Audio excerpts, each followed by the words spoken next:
மெய்யாகவே உங்களுக்கு சொல்கிறேன். நான் உனக்கு போதித்து நீ நடக்க வேண்டிய வழியை உனக்கு கற்பிப்பேன். உன்மீது என் அன்பான கண்ணை வைத்து உனக்கு அறிவுரை கூறுவேன். வருத்தப்பட்டு பாரஞ்சுமக்கிறவர்களே, நீங்கள் எல்லாரும் என்னிடத்தில் வாருங்கள், நான் உங்களுக்கு இளைப்பாறுதல் தருவேன். என் நுகத்தை உங்கள் மீது எடுத்துக்கொண்டு என்னிடமிருந்து கற்றுக்கொள்ளுங்கள்.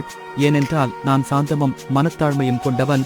உங்கள் ஆத்துமாக்களுக்கு நீங்கள் இளைப்பாறுதலை காண்பீர்கள். நீ தண்ணீர்களை கடக்கும் போது நான் உன்னோடு இருப்பேன்.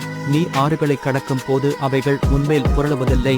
நீ அக்கினியில் நடக்கும் போது வேகாதிருப்பாய். அக்கினி ஜுவாலை உன்பேரில் பற்றாது.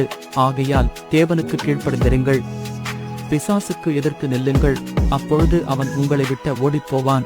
விசுவாசம் உள்ள தேவ பிள்ளைகளே, கடந்த ஆண்டில் ஏற்பட்ட கவலைகளை மறந்து புதிய ஆண்டில் வாழ்க்கையில் இன்பமாக வாழ உன்னை நான் ஆசிர்வதிக்கிறேன்.